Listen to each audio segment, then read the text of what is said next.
Today's Mercedes-Benz interview of the day brought to you by Mercedes-Benz Dream Days. Mercedes-Benz Dream Days are here. Exceptional offers on the CLE Coupe, E-Class Sedan, C-Class Sedan, CLE Cabriolet going on now through September 3rd. Learn more, MBUSA.com/dream. His show follows ours on Peacock. Matthew Berry, Mr. Fantasy Football. You can check out Fantasy Football Happy Hour with Matt. Daily show at 3 Eastern on Peacock. And rankings, waiver wire advice, where to start, who to sit, popular love-hate analysis there. You can find it all. Fantasy Life, that the multimedia content company that he hatched here. I just got this. And available on NBCSports.com. I should say that my stuff, just to clarify, if you don't mind. Okay. My stuff is at NBCSports.com, at rotoworld.com, but I do own FantasyLife.com, and we have a partnership, Fantasy Life and NBC Sports does. So you can buy the Fantasy Life Plus package and get the Roto-World Draft Guide. It's a great pack. It's honestly, it's a wonderful partnership that we've been doing with NBC. When it comes to the exact day, the perfect day to do your draft, is there one? The day before the season starts. Oh, okay. I think it depends on who you're asking, right? I think that if you were talking to quote-unquote sharps, what they would tell you is, people that do what I for a living, we would say, like, we want to do it like right after the NFL draft or even before the NFL draft, because people aren't paying attention and you can get some really good values, especially if you're doing like best ball and that kind of stuff. But generally speaking, for 99% of the population, do it the night before the season starts. Like, do it next week. Do it this upcoming weekend when you have as much information before. When we've seen all the preseason games, we know the players that are injured, we know who's holding out. The more information you have, the better. I mean, think about what a draft is today versus a draft 24 hours ago on CeeDee Lamb. I was literally in a draft, and somebody was up at the 5th pick, and they had between CeeDee Lamb and Amon-Ra St. Brown, and they chose Amon-Ra St. Brown, and literally 20 minutes later, the tweet comes out, oh, CeeDee Lamb, he's back in camp. He signed this massive deal. And had that draft pick happen literally a half hour later, they'd have picked CeeDee Lamb because CeeDee Lamb's my number 2 overall player. So, you know what I mean? Like, it's just, the more information, the better. Christian McCaffrey, number 1? Yes. Not even close? I don't know that it's not even close. Obviously, there's, he's got the soft tissue stuff that makes you a little concerned. But for me, no, just because not only is he great, but he is so much better than everyone else at the position. Like, over 100 points last year, better than everyone else. Like, 12 games of Christian McCaffrey, and I'm not suggesting that he's not going to play every game, but even on a part-time basis, Christian McCaffrey just is such a huge value week in, week out at the position. Matthew Berry, NBC Sports fantasy football expert, joining us in the Man Cave. How many sure things are there? I mean, it's sports, so not very many, right? But I think that's what your first round should be. Your first round should be, I always say this, you don't want to try to win your league in the first round, but you can lose it. Like, you in the first round, this is a superstar. This is somebody that has a very high floor that you're going to count on week in, week out. So hopefully your first round pick is a sure thing. Give me some names. I mean, listen, at the running back, I think there's only 3 guys, right, that I feel really good about this year as quote-unquote sure things. There's other guys that I like a lot, but Christian McCaffrey, Breece Hall, Bijan Robinson. I'll also say that I think Derrick Henry and Isaiah Pacheco have monster years this year. But I don't know that they're sure things, right? You didn't include Saquon Barkley. I did not. Because? Because there's 2 things that we just don't know how it's going to play out. Is Saquon amazingly talented? Of course he is. But now going to the Eagles, first off, when they get in close, they give it to Saquon, or is it just going to be Jalen Hurts, Tushbush, Jalen Hurts has had the most rushing touchdowns in the NFL over the last 2 years, right? And yes, they've lost Jason Kelsey, but still, like, just how many times does Jalen Hurts call his own number versus hand off to Saquon Barkley? So there's concern about touchdown equity for Barkley. And the other thing is at least traditionally, Hurts has not been a dump off to the running back kind of quarterback. He has either been, he's thrown it downfield to A.J. Brown, Devontae Smith, Dallas Goedert, or he's tucking and running. And so one of the big appeals of Saquon Barkley as a running back is he's such a good pass catcher out of the backfield. And that's, in New York, that's how they used him a lot. Now, listen, Philadelphia isn't stupid, and you don't sign Saquon Barkley to that kind of deal to not use him to his full ability. But does he get the passing volume that we have seen in previous years in Philadelphia? Like, he may be a better NFL running back for the Eagles than he can be a fantasy option. Look, I still have him at like running back 6. But you asked me about sure things, and I think there are, considering how high you have to draft Barkley this year, I think there are question marks that you could say, like, is he going to have the level of production that he had in New York, during the glory years? The counter argument to that is that he's playing behind the best offensive line he's ever played. And because he's on a team where he's not the entire focal point of the offense, that they're going to be able to scheme more stuff and keep him open. If you do some RPOs with Jalen Hurts, you're going to open up big lanes, and all Saquon needs is a hole, and he's gone. So, but you win these leagues, it feels like, where later in the draft. Yeah. Okay, so take us later into the draft. Give us some players that, if our audience hasn't done their league yet, that they're at least aware of. You want middle round? How deep do you want to go? How deep do you want to go? Because this is one of those things. It's always just like, all right, like, what would you like to eat? I don't know. Are we at an Italian restaurant? Are we at a diner? Is it breakfast? Is it dinner? Like, let's go semi-deep. Semi deep. I mean, I'll rattle off some late round running backs and wide receivers. Like, these are like literally like your last couple of picks. Okay. Off the top of my head, in no particular order. Let's see. I mean, I think I love Greg Dortch in Arizona, the human Dortch. Like, these are all going to be guys like, who are you talking about? Like, Jalen McMillan in Tampa Bay seems to have won the third job there. Josh Downs is somebody who I liked a lot in Indianapolis last year. He's a little bit banged up to start the year, but I think there's some real nice potential. I don't know when it's going to happen, Dan, this year, but at some point this year, Luke McCaffrey's going to be a thing for the Washington Commanders. So, like, these are like Darnell Mooney.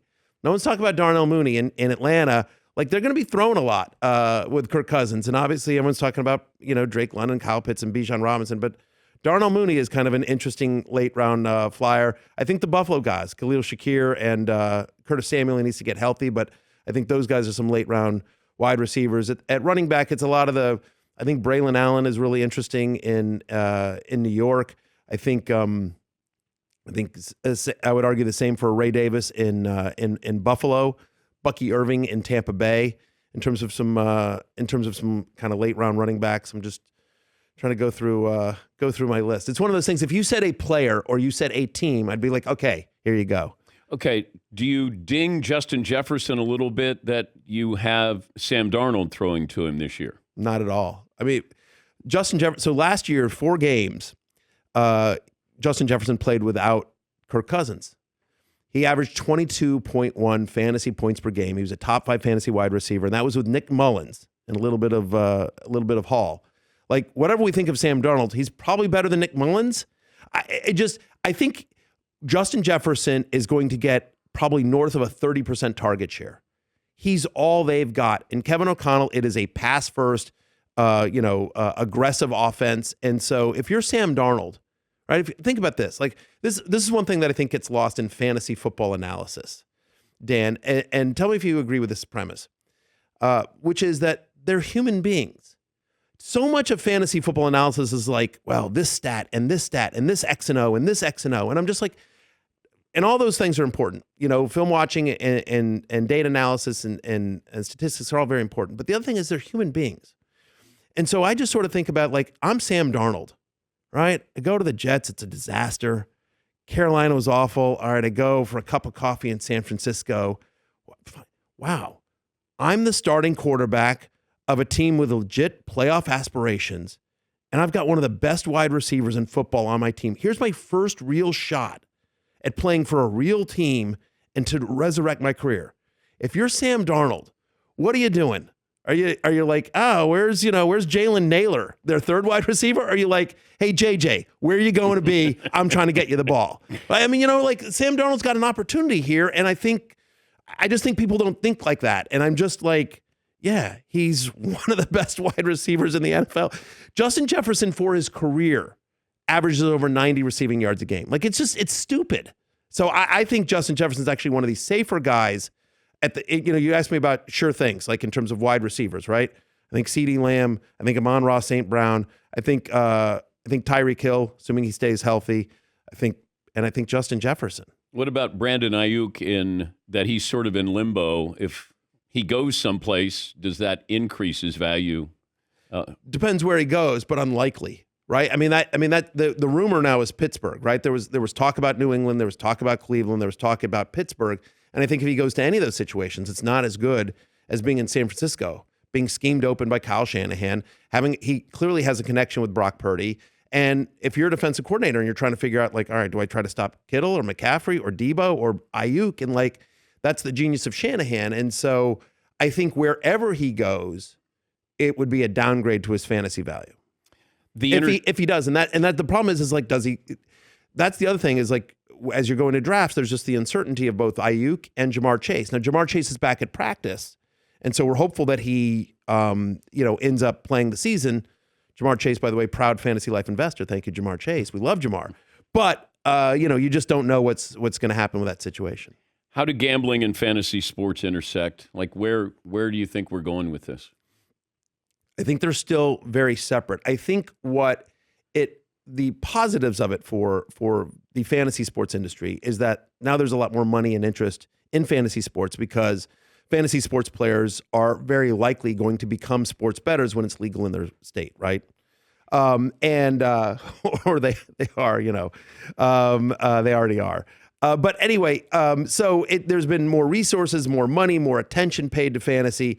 That's been very helpful, in terms of my career, right? I mean, I would like to think so, but I don't know. Like, part of the reason I think that I was able to, I'm at NBC, awesome, but I'm on Football Night in America, right? I'm on a pregame show I'm on the number one pregame show.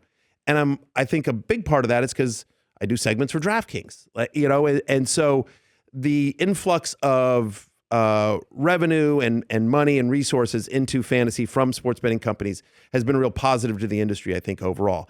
In terms of the actual gameplay, there's definitely obviously some, there's definitely some sort of games that are kind of gambling, kind of fantasy, that are sort of gray. But ultimately, I think the value proposition for fantasy versus the value proposition for sports betting are different, right? Like with fantasy, it's like we were talking before the show about your son, right? It's like you get together with your buddies and you want to talk crap to each other all week long, and it's a much more social experience.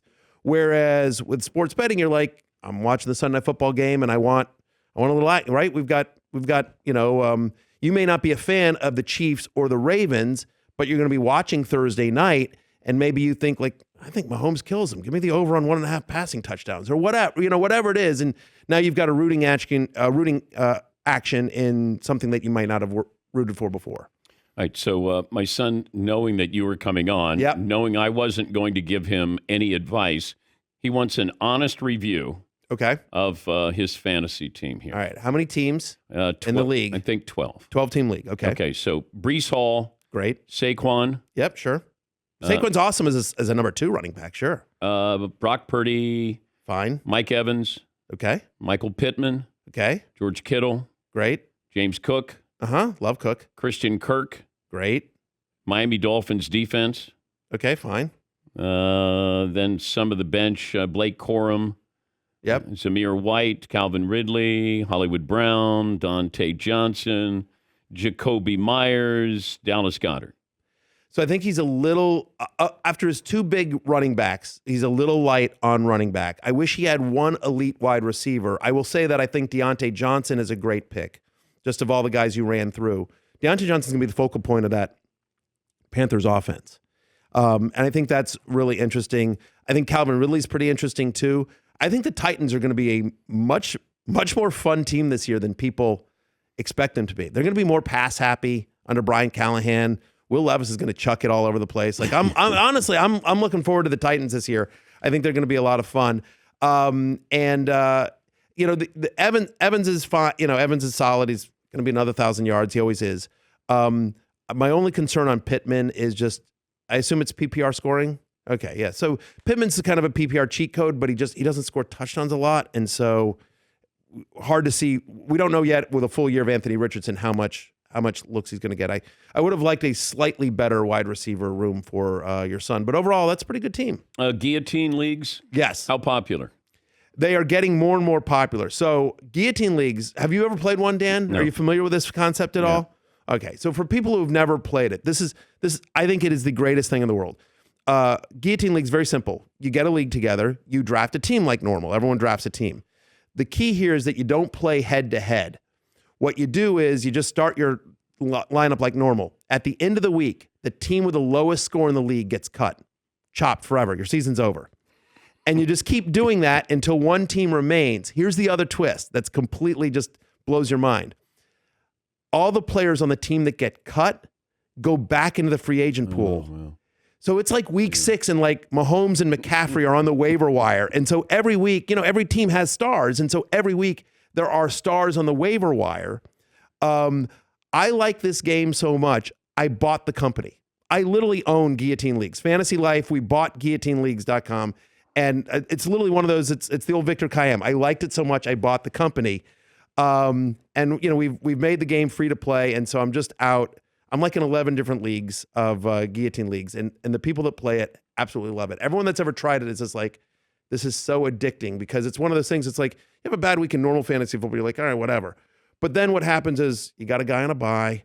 Somebody leaves the game early. Another one of your stars has a bad game. And suddenly you're sitting there like, if Josh Jacobs doesn't score a touchdown on Monday night, I'm dead. Like it is a sweat like you've never had, Dan. And so it's really fun. And the other cool thing is the last thing I'll just say is if you're like, I can't get a league together before the time the season starts, it doesn't matter because you're not playing head to head. You can start a league any week you want. Like all you need is one more team in the league than weeks left in the season. So with 4 weeks of the season, you could start a 5-person league. Because again, it's just all about just don't be last. He's Matthew Berry, Fantasy Football Happy Hour, available Monday through Friday, NFL on NBC YouTube channel, Peacock, wherever you get your podcast. He's doing a lot of things. I can't mention all these things, but it's great to see you. And thanks again for stopping by. Dan, always a pleasure. Thanks for having me. All right, we'll come back after this Dan Patrick Show.